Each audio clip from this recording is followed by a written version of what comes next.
Gente, olha aqui. Uma das principais tarefas do Congresso Nacional, ao retomar os trabalhos legislativos em fevereiro, vai ser a regulamentação da reforma tributária, que ainda gera discussões no agronegócio sobre os efeitos que ela trará no campo.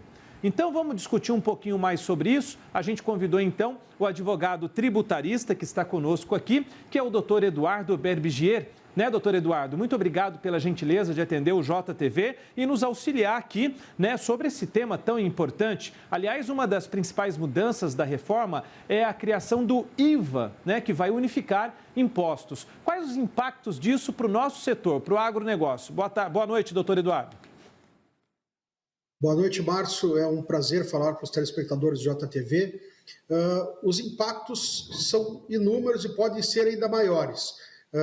Qual a nova composição tributária?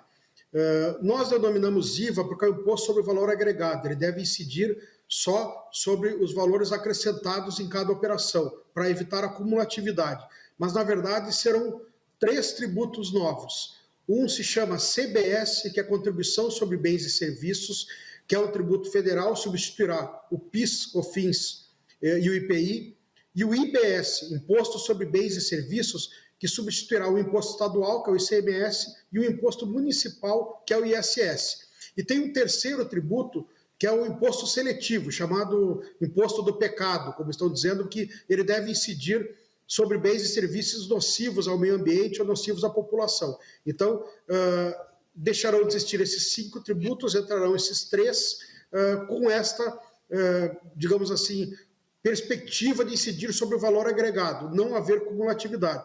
Só que já identificamos vários problemas, né? Em primeiro lugar, a reforma foi aprovada como um cheque em branco para o Congresso Nacional e para o Executivo. Nós só temos alguns princípios básicos e o resto tudo, como tu disseste muito bem na introdução, vai ser regulamentado por lei complementar.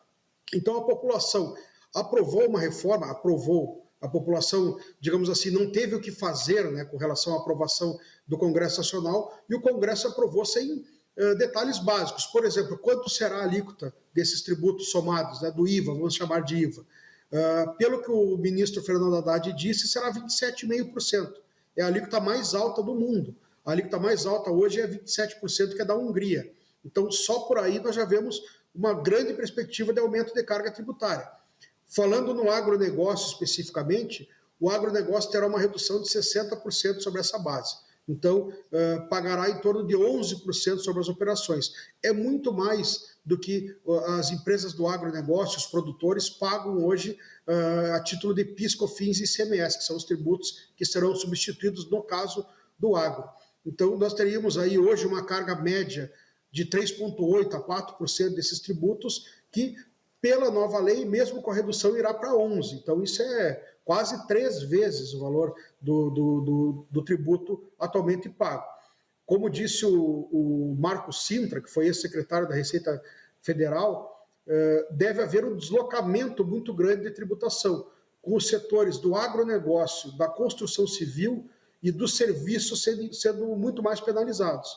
Então, nós vemos, inclusive, pelas determinações do atual governo, que não há um grande interesse em fomentar o agronegócio. Nós vimos agora a lei de diretrizes orçamentárias que penalizou o agro em uma série de questões, como o prêmio de seguro rural, que foi excluído. Então, uma série de coisas que o governo já mostra essa tendência a não privilegiar, digamos assim, o agronegócio. Então, isso é muito perigoso, porque o Congresso e o governo federal vão ter carta branca para legislar através de lei complementar. E isso está muito vago na lei. Ela fala dessa redução para insumos e produtos agropecuários. Quem vai definir o que são insumos e produtos agropecuários é o legislador. E se resolverem retirar alguns produtos que são, obviamente, de natureza agropecuária, como frigoríficos, enfim, algum tipo de grão de produção, fertilizantes, enfim. Fora o problema que o imposto seletivo pode incidir sobre alguns produtos do agro, porque o legislador pode entender que um determinado fertilizante, inseticida faz mal à saúde e deve ser tributado com imposto seletivo, que também nem a alíquota não tem ainda. A alíquota vai ser fixada de acordo com o suposto dano que esse bem ou serviço pode causar.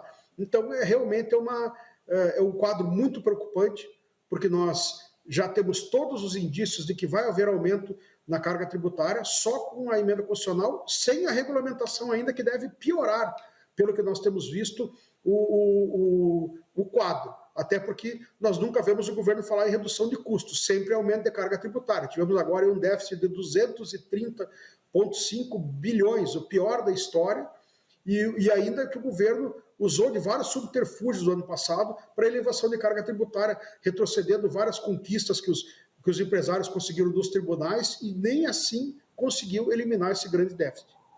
Doutor, a gente tem mais um minutinho aqui e eu queria saber do senhor o seguinte. O senhor trouxe um cenário aí muito preocupante, né, para o setor do agronegócio, que diz respeito a esse aumento de alíquota aí com o IVA, com o novo imposto, né, a unificação aí.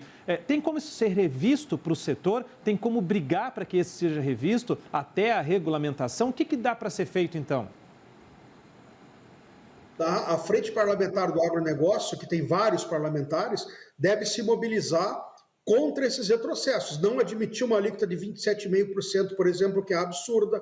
Cuidar muito no rol de bens e serviços que estarão incluídos nos insumos e produtos agropecuários, não deixar que haja incidência do imposto seletivo sobre os produtos do agronegócio. Então, ainda existe possibilidade de amenizar o impacto.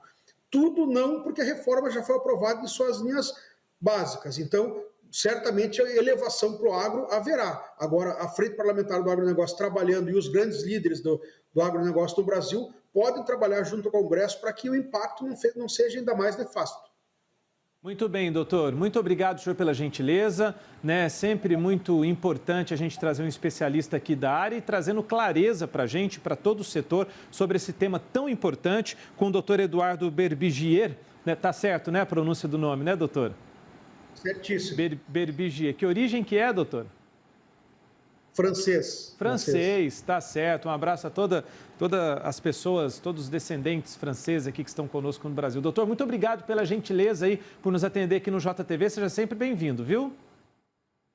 Eu que agradeço pela oportunidade. Contem sempre conosco. Nós estamos com um grupo de estudos aqui muito forte. Ótimo. E a cada nova alteração nós temos informações aí que podemos passar para os seus telespectadores e para os empresários do ar. Contamos com o senhor e com a equipe do senhor. Obrigado, doutor. Até a próxima. Obrigado, Valeu. até.